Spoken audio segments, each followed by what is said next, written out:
Привет! Меня зовут Вика. В этом видео я приготовлю десерты с Any Teas. Заодно расскажу о возможных ошибках, которые сама совершила в процессе, чтобы у вас все получилось с первого раза. Это могут быть не обязательно Any Teas, это могут быть скизу, любые другие мультяшки, Hello Kitty, сердечки, эмодзи какашки. Я видела на YouTube много рецептов с разными бисквитными рулетами с рисунком, но нигде не видела ничего подобного с Any Teas, скизу, какими-то другими кей-поп мультяшками. А еще мне захотелось объединить эту идею с рецептом японских бисквитных сэндвич, вот этих самых с Пинтереста. Без лишних слов начнем. Для начала необходимо распечатать картинки, которые мы будем использовать. Это очень сильно облегчит работу. Я сделала шаблоны по типу квадратного сэндвича, разделенного на два треугольных. Также лучше заранее продумать, какие цвета вам понадобятся, чтобы подготовить нужные красители. Можно не заморачиваться так сильно, как я, но чем больше мелочей вы предусмотрите, тем выше шанс на удачный результат. Теперь подкладываем картинки под пергаментную бумагу или тефлоновый коврик, как в моем случае. Главное, чтобы нам было видно контуры рисунка.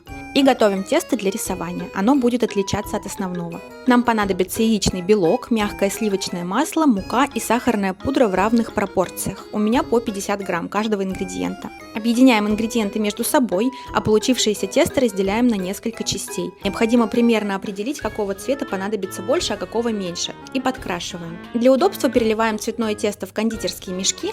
Если у вас их нет, можно использовать пакетики, главное, чтобы они были поплотнее. Срезаем крошечный уголок, чтобы отверстие было очень маленьким, и начинаем обводить детали.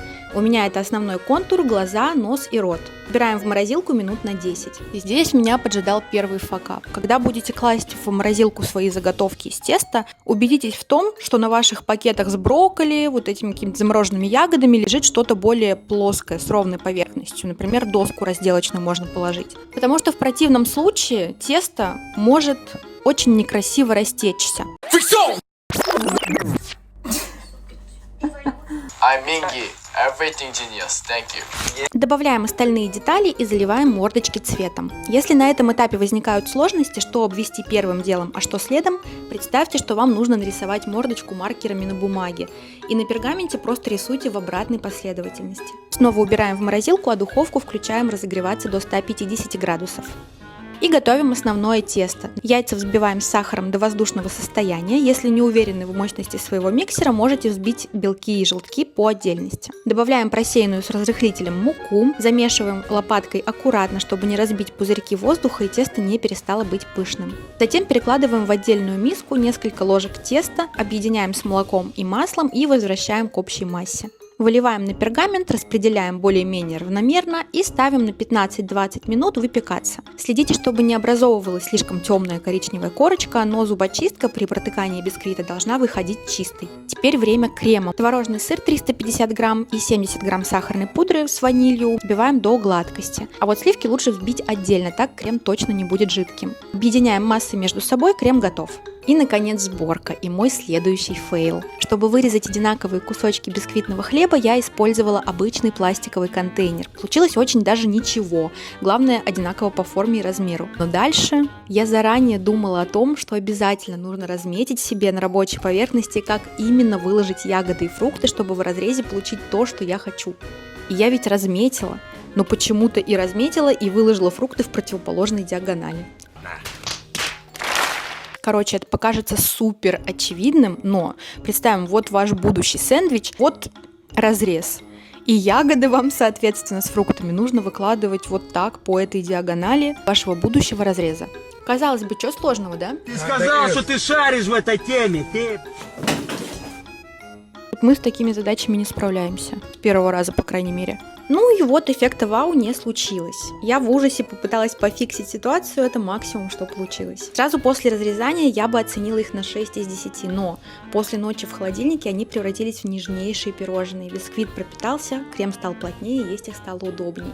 Но если по вкусу вкусно, то по сути я была недовольна результатом. Фиксов меня подвел, да и в целом рисунки выглядели не такими идеальными. Поэтому я решила повторить этот подвиг. Цветное тесто хранилось у меня в холодильнике 2 дня, поэтому рисовать им стало сложнее, но меня было не сломить. Я согрела пакетики с тестом в теплой воде и продолжила рисовать. Особенно плотное тесто пришлось корректировать смоченной в воде кисточкой, но в итоге получилось очень даже хорошо, хотя я и задолбалась на этом этапе неистово. Все остальные этапы до сборки остались неизменны. Я снова приготовила тесто, крем, Но в половину крема на этот раз мне захотелось добавить еще крошку Орео. Вылила тесто на коврик с рисунками и поставила запекаться. Достала готовый бисквит, дала ему чуть остыть и начала отделять от коврика. Но и тут меня ждал очередной фейл.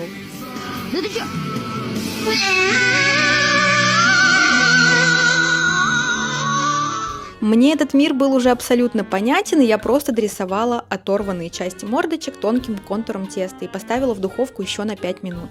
Для вырезания использовала в этот раз формочки для салата. Вот так они выглядят, очень удобные. Вырезала заготовки для будущих пирожных, получилось по 3 коржика на каждое, и начала собирать. На тарелку каплю крема, чтобы ничего не скользило. Первый коржик, надеваю формочку. Выкладываю по краям формы фруктовые слайсы, следом крем, начинка, снова крем и второй коржик. На всякий случай я обернула крышечку в пищевой пакетик, чтобы ничего не прилипло уж хотя бы здесь. И перестраховалась, чтобы не повредить рисунок мордочек, поэтому верхний коржик и слой крема под ним выкладывала уже на вынутое из формы пирожное. По такому принципу я собрала все пирожные и убрала их в холодильник на несколько часов. И могу сказать, что наконец-то я осталась довольна результатом. И есть их намного удобнее, потому что фрукты и клубника внутри мелко нарезаны. Ну и вообще их ешь уже вилочкой. Как я уже говорила, вы можете распечатать абсолютно любой рисунок, но чем меньше в нем будет разных цветов и мелких каких-то деталей, тем проще вам будет с ним работать и меньше шанс на то, что вы накосячите так же, как и я. Ну что ж, надеюсь, этим видео я смогла кого-то вдохновить на кулинарные подвиги. Если это так, я буду очень рада вашему лайку, комментарию и подписке на канал. Увидимся совсем скоро в новом видео. Спасибо, что досмотрели это видео до конца. Всем пока!